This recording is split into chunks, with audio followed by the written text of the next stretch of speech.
kakasuhan namin kayo mga miyembro ng Supervisory Committee at baka sa 30 years nyo sa COMELEC, ngayon lang may magkaso sa inyo.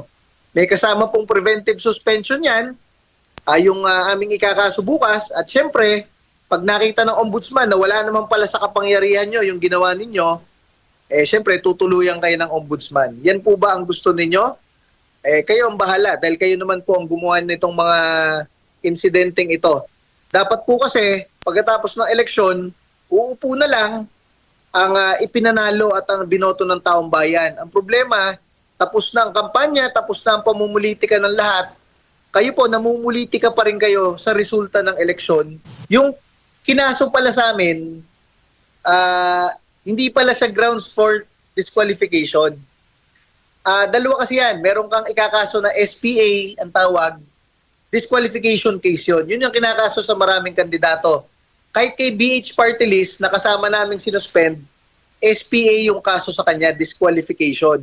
Kay Tulfo, disqualification. At dun sa iba pang merong grave offenses, disqualification yon.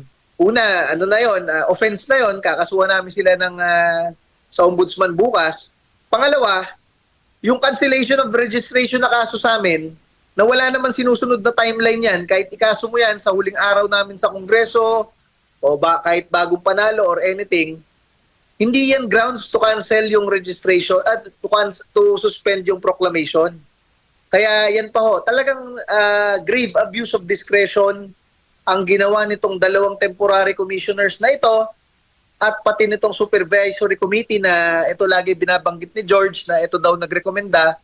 Kaya makakatikim sa atin yan sa CA next week at ito namang supervisory committee na matagal lang ang mga nagtatrabaho sa COMELEC, ang hula ko na utusan lang, ayan po, bukas po, dahil kakabanggit sa inyo ni Chairman George Garcia, at hindi naman makakasuhan si George Garcia, kayo po ang kakasuhan dahil kayo po ang tinuturo ng inyong chairman na nagrekomenda po sa kanya. Kayo talaga ang flavor of the month. Ngayon pong buwan ng Mayo, baka tumagos pa ito, Chairman, hanggang June at sumabay po kayo sa mga paksa na may kaugnayan sa impeachment. Sir, meron po kayong bagong pahayag, kaugnay po dito sa dalawang COMELEC commissioners na nakasalang po sa confirmation. Ano po ang inyo pong statement dito? Yes, nalaman namin nung isang araw lang na dalawa pala dyan sa mga commissioners na nagpirma doon sa aming suspension, ano lang pala, temporary commissioners lang pala. Kasi pati pala sila, nasa chopping board ng commission on appointments next week. Kaya sabi ko, sumulat kami sa commission on appointments. Sabi namin, etong dalawang temporary commissioners na nakasalang sa inyo ay pumirma para ipatigil ang proklamasyon ng isang party list na ibinoto ng 2.3 million Filipinos. Nag-number 1 sa mga OFWs, nag-number 1 sa mga pulis at sundalo, pero itong dalawang ito ay pumirma para pigilan kami. So nakita nyo na kung anong pattern, yung klase ng mga decision making nitong dalawang ito. At dahil po dyan, at dahil sila ay nakapending lang pala sa inyo, we are formally conveying our opposition to their confirmation as commissioners of the COMELEC po. Yan ang sabi natin sa CA. Po, Chairman, maaari naman nilang gawiting depensa na kami, no hard feelings po, Chairman Cardema. Kami po ay wala pong hinanakit sa Duterte Youth Party List at kami po ay gumagampan lamang sa aming tungkulin bilang bahagi po ng collegial body dyan po sa Commission on Elections. Ano naman maaaring tugon mo dyan, Chairman? Ang sinabi natin sa CA, merong mga nakapending na ibang party list sa COMELEC yung kaso. For example, yung Kabataan Party List, sinampahan ng gobyerno ng Republika ng Pilipinas ng kaso ng terorismo at yung Gabriela Party List rin, sinampahan rin. So bakit mahalaga ito? Kasi yung kaso nila, talagang grabe, di ba? Grave talaga. Sila ikinasuhan ng Republika ng Pilipinas, nakapirma yung Solicitor General, lahat ng state solicitors, lahat ng associate solicitors ng gobyerno, inaakusahan sa COMELEC na itong dalawang party list na ito ay merong mga miyembro na napatay bilang NPA na terorista at sumusuko pa yung iba bilang NPA na terorista. Pero para dito sa dalawang commissioner na ito, walang kwenta yon, hindi ganun kaseryoso yon, kaya hinayaan nilang maproklama yung mga yon. So ang sinasabi natin sa CA, kung ganyan magdesisyon tong dalawang commissioner na ito, temporary lang naman sila, baka pag-isipan nyo kung i-confirm nyo at papatagalin nyo sila ng 7 taon. Dahil sila nagdedesisyon, base lamang siguro sa bulong-bulungan o sa mga utos sa kanila, hindi talaga nila tinitingnan bilang maayos na abogado. Bakit mayroong mga pending na iba, pinroklama nila, bakit itong Duterte Youth, binoto ng overwhelming na boto ng mga Pilipino, ayaw nilang payagan. So nahuli natin na sila pala ay nakapending rin sa Commission on Appointments, kaya finorward natin yung opposition natin sa CA. Opo, naging komento naman dito, no, pambalanse sa ating panayam. Sinabi po ni COMELEC Chairman George Garcia na welcome development po yung inyo pong naging hakbang laban sa dalawang bagong commissioner. At sinabi niya na yung boto raw ay naging based doon po sa rekomendasyon ng isa pong supervisory group ng Commission on Elections, which was, yun din po ang naging laman ng inyo pong sagot, no? Earlier, Chairman. Ito po bang hindi pagproklama sa inyo yung sa mahigit 2 milyong bumoto? At to now, Chairman, nagkakaroon po ba ng disenfranchisement sa lahat po ng mga sumuporta sa Duterte Youth Party List sa nagdaang eleksyon? Nakikita natin sa social media, araw-araw, dami nagme-mensahe sa atin talaga, mga kababayan natin Pilipino na sinasabi, Chairman, laban lang, binoto namin kayo. Napakaraming ganong mensahe araw-araw. Kaya kaysa mawalan ng pag-asa, lalo kaming tumatapang. Kasi lumalabas yung napakaraming Pilipinong bumoto para sa atin. At alam nyo, meron kaming mababanggit dyan. Kasi nung sinasabihan namin si Chairman George Garcia last week na siya ay mag-resign, kasama ng mga pinagre-resign na heads of agency, ayaw niya. Ang sinisisi niya, yung supervisory committee sa loob ng COMELEC na nag-recommend lang daw sa kanya. Tapos ngayon na hinaharang namin yung dalawang commissioner niya, ang sinisisi na naman niya, yung supervisory committee na yun pa rin, nagre-recommenda lang sa kanila daw. Alam nyo, nakita namin kanina, yung supervisory committee na yon na binubuo ng ilang direktor sa COMELEC, wala naman palang ganung powers na mag-recommend. Kaya, dahil kakasisi ni George Garcia doon sa supervisory committee, bukas po kakasuhan namin yung supervisory committee na yon sa ombudsman. Matikman nila ang hustisya. Mga ano yan, mga plantilla at permanent employees yan ng COMELEC, sumusunod kayo sa utos ng inyong boss at pinapalabas ng boss nyo, kayo may dahilan kung bakit lang sila sumunod sa inyo. Bukas po, sa tagal-tagal nyo nagtatrabaho sa COMELEC, bukas kayo makakatikim ng isang formal na kaso sa ombudsman dahil wala naman pala sa powers nyo magrekomenda ng ganon at kakasisi sa inyo ni George Garcia at ng ibang commissioner, kayo po mismo na hindi naman kayo impeachable officers, kayo po na members ng 2025 NBOC Supervisory Committee, mga direktor po ng COMELEC, bukas po makakatikim kayo ng kaso mula sa amin papunta po sa ombudsman. Doon po kayo mag-explain kung bakit po kayo nagrekomenda. Chairman, alam naman po natin na ang Commission on Appointments ay special po na constitutional body sa ilalim po ng Kongreso ng Pilipinas, House of Representatives at ng Senate. At ang House of Representatives ay binubuo po ngayon ng super-duper majority coalition sa ilalim po ni Speaker Martin Romualdez. Alam po natin, Chairman, ang naging hakbang po ninyo ay mag-file po ng impeachment versus President Marcos Jr. before the elections. Ito po ba ay mga nangyayari ngayon? Nawawalan po ba kayo ng pag-asa na kayo po ay makaupo sa paparating na 20th Congress? Noting na ngayon pa lang, Chairman, sinasabi na po na malaki na ang posibilidad na same speaker pa rin ang mamumuno sa House of Representatives ngayon pong 20th Congress. Ideally, hindi naman talaga speaker ang nagdidikta kung sinong uupo. Diba? Pare-pareho lang silang naging kandidato pagka-kongresista. Pero sa inyo pong direksyon, mukhang alam natin na baka merong kamay ang speaker sa mga ganyang usapin sa COMELEC. Pero masabi natin, sa COMELEC, sinasabi ko nga sa mga commissioner at mga direktor, baka sinabihan kayo ni George na itong utos sa taas. Ang problema, ngayon na kinakasuhan na namin kayo, pati commissioners, pinapahinto namin yung confirmation nyo sa CA, at yung mga direktor, kakasuhan namin kayo bukas sa ombudsman. Kaya nyo pang ituro si George or yung mga nag-utos sa inyo?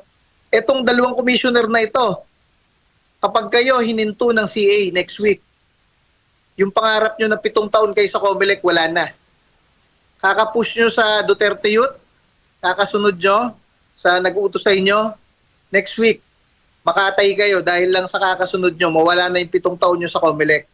Ito namang mga Directors 3 and Directors 4 ng COMELEC na bumubuo ng Supervisory Committee, 2 linggo na po kayo binabanggit ni Chairman George Garcia at ng mga commissioner na kayo lang po ang nagrekomenda sa kanila para ihinto kami. Kakabanggit nila sa inyo, nakita namin kanina, wala naman pala kayong ganung powers. At dahil dyan, nagrekomenda kayo na wala naman sa inyong kapangyarihan at nagrekomenda kayo with partiality, with bias. Kasi yung mga ibang nakapending, di nyo naman narekomenda na mahinto. Bukas po, sa Ombudsman, kakasuhan namin kayo mga miyembro ng Supervisory Committee at baka sa 30 years nyo sa COMELEC, ngayon lang may magkaso sa inyo. May kasama pong preventive suspension yan, yung aming ikakaso bukas. At syempre, pag nakita ng Ombudsman na wala naman pala sa kapangyarihan nyo yung ginawa ninyo, syempre tutuluyan kayo ng Ombudsman. Yan po ba ang gusto ninyo? Kayo ang bahala dahil kayo naman po ang gumawa nitong mga insidenteng ito. Dapat po kasi, pagkatapos ng eleksyon, uupo na lang ang ipinanalo at ang binoto ng taong bayan. Ang problema, tapos na ang kampanya, tapos na ang pamumulitika ng lahat. Kayo po, namumulitika pa rin kayo sa resulta ng eleksyon. Kaya po bukas makakatikim kayo ng kaso sa Ombudsman. Bago lang si Partner at Bar, Chairman, abay, paborito talaga kayo ng Kabataan Party List eh.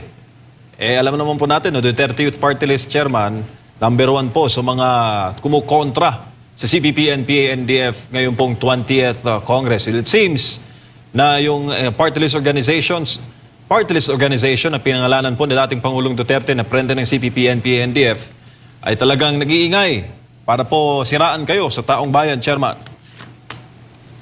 Alam nyo, ito sabihin ko sa inyo for the first time, hindi kasi naiisip nitong Kabataan Party List na nung una kaming nag-away ng 2019 elections, kapag narinig ng taong bayan yung pag-aaway namin, Duterte Youth and Kabataan, sa kada 10 makakarinig na bagong tao, 8 pumupunta sa amin, 2 sa kanila. So, nung 2019, ang boto po natin ay 350,000. Ang boto po ng Kabataan Party List ay 189 lang. Sila yung panghuli. Tapos noong 2022, yung 350 po natin, naging 650. Tapos ngayon pong election 2025, tayo po ay 2.3 million. Sila po, 300,000 lang. Kaya nga po, kahit po pagsamasamahin yung boto ng Kabataan, Gabriela, Bayan Muna, hindi po sila nangangalahati sa boto ng Duterte Youth Party List. Kaya po, baka po hindi po kasi nila alam. Gusto kong sabihin sa ating mga kasamang miyembro ng Kongreso na taga makakaliwang grupo, kada banggit nyo sa Duterte Youth Party List at merong kababayan natin Pilipino na maririnig for the first time kayo at dahil binabanggit nyo kami, naririnig kami for the first time, kada 8 po doon sa 10 makakarinig na bago ay pumupunta po sa amin.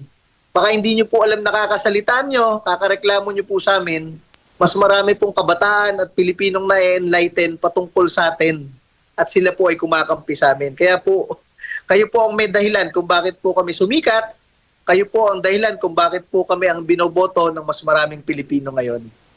Chairman, magandang gabi. Si Admar po ito. Naalala ko nung nakapanayam namin itong si Chairman George Garcia way before pa, no, patungkol doon sa naging issue nga, 'di ba, ng mga Teves at Digamo doon sa Negros Oriental, kasi nga po parang isa rin sa maituturing nating maaring factor din is yung hindi agad nila pagresolba doon sa mga protesta, no, mga petisyon dahil during that time nagpetisyon sila na ma-disqualify na yung isang kapangalan ni Digamo para at least pagdating ng halalan wala nang problema, pinayagan pa rin nila, tapos kalaunan tsaka nilabas yung desisyon, so maraming nag-question doon. And nakita ko rin po na dito, parang ang nabanggit ni Chairman Garcia during that time na tinitiyak na niya during sa kanyang administrasyon sa COMELEC na ma-resolve na itong mga lahat ng mga petition dyan, mga petition para ma-disqualify kung sino man. Pero yung sa inyo po na matagal ng 2019 ba yung isinampa sa inyo, meron pang 2021 para doon sa kabataan ay hindi pa nare-resolba tapos bigla na lang susulpot nito na yan yung mga nagiging hadlang ngayon. Bakit hindi kayo maiproklama, Chairman? Yes, alam nyo, yung kinaso sa atin ng Kabataan Party List 2019.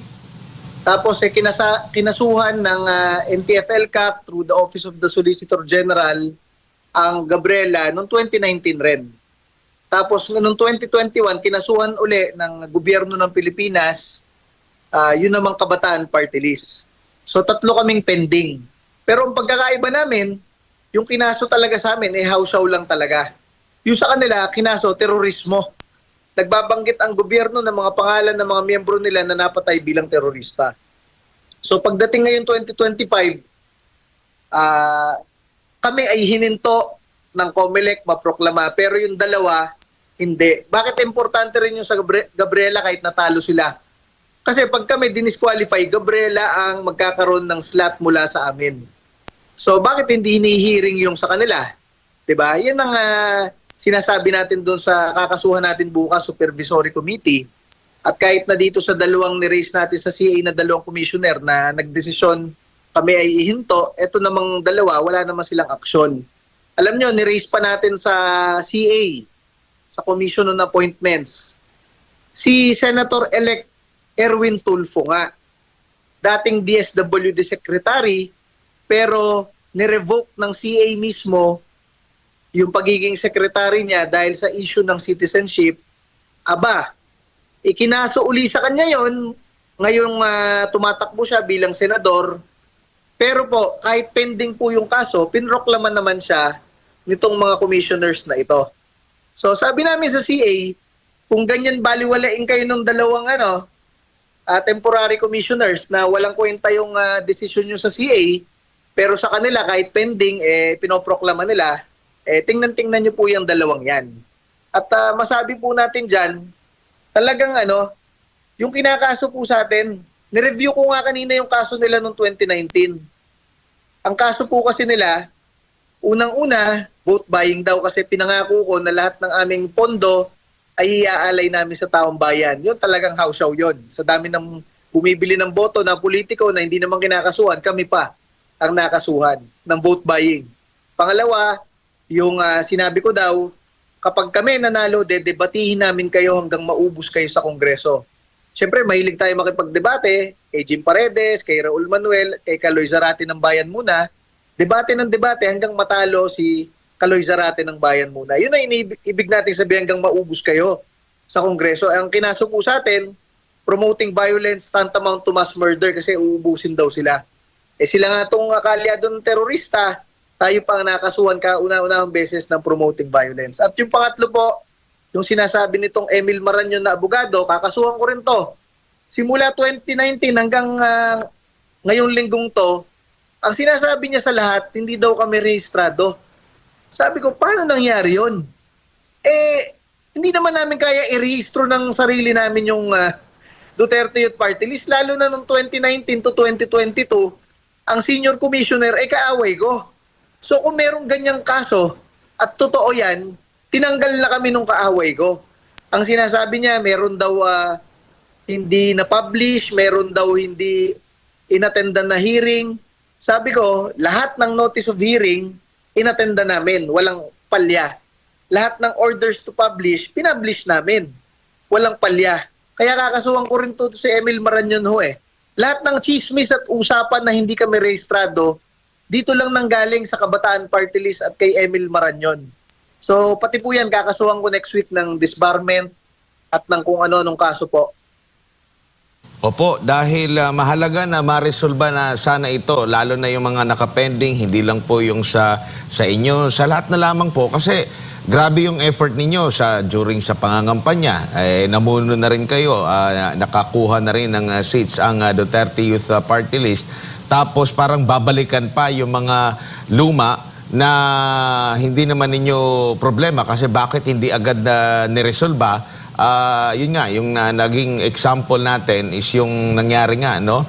Na maaring factor din, kaya nagkaroon ng gulo doon sa Negros Oriental. Kasi kung talagang satisfied yung bawat kampo, baka hindi maagapan yung mga insidente na yun at maagapan pa yung sa iba pa na mangyari na dapat maresolba. Kasi kung tutusin, mula 2022 hanggang 2025 yung election, mahaba yung panahon na yan para at least maresolba nila yung lahat ng mga nakapending na mga dapat ayusin para maiwasan na yung mga problema sa hinaharap. Hindi na rin maabala po yung lahat ng mga parties involved, Chairman.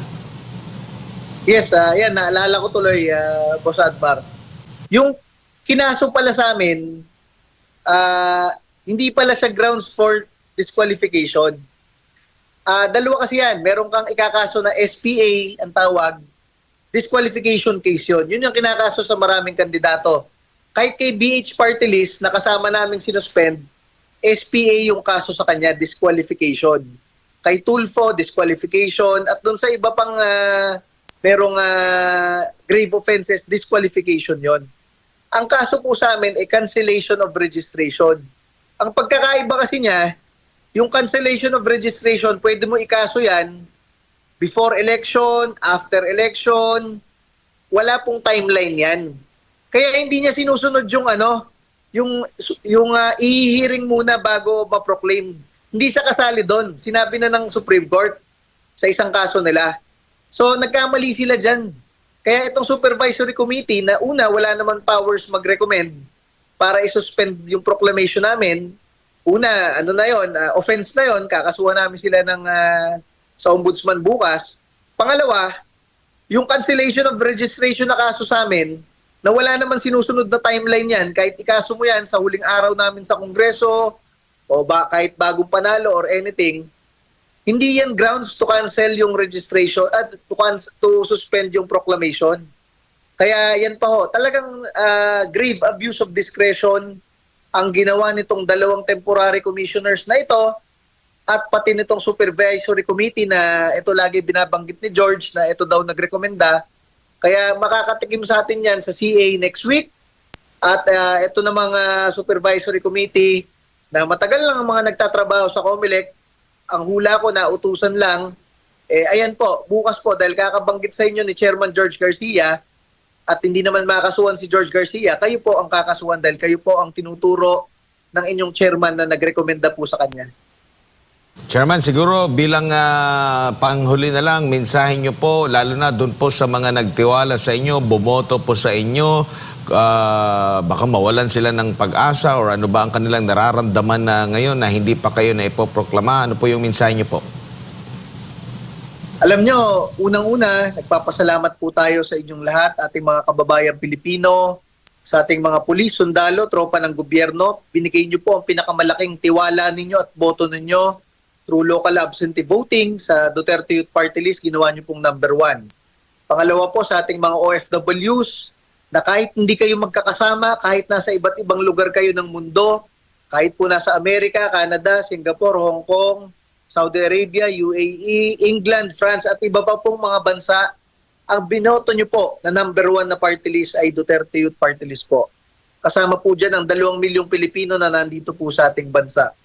Kaya alam nyo po, kaya nyo tayo binoto dahil tayo po ay lumalaban. Ngayon, ang pagkakamali nitong COMELEC, akala nila hindi tayo yung klase ng palaban. Talagang palaban tayo, kasama ninyo. Kaya habang tayo ay ginigipit, lalo tayong lumalaban, lalo tayong lumalakas, lalo nating na-unite ang mas maraming Pilipino, milyong-milyong Pilipino sa laban na ito ng pang-aabuso at panggigipit ng ating gobyerno. Kaya po tayo po ay nagpapasalamat sa inyong lahat dahil kayo po ang nagbibigay ng pag-asa sa atin At alam ninyo, ang labang ito ay para sa inyo. Parang kanta yun Pero yun ang totoo dyan dahil tayo po sa Duterte Youth Party List, kahit wala po tayong pondo, kahit wala tayong TV ads, radio ads, billboards, tayo po ay naninindigan, lumalaban, matapang na nakikipagdebate at nagsasalita para sa inyo dahil kailangan po nating magkaisa para po itaguyod ang bansang ito, ibalik ang mga tunay na pagbabago ng Pangulong Rodrigo Duterte at syempre po, sana po maibalik natin sa bansa ang Pangulong Rodrigo Duterte at syempre, maging Pangulo ng ating bansa na susunod si Vice President Sara Duterte. Chairman, maraming salamat.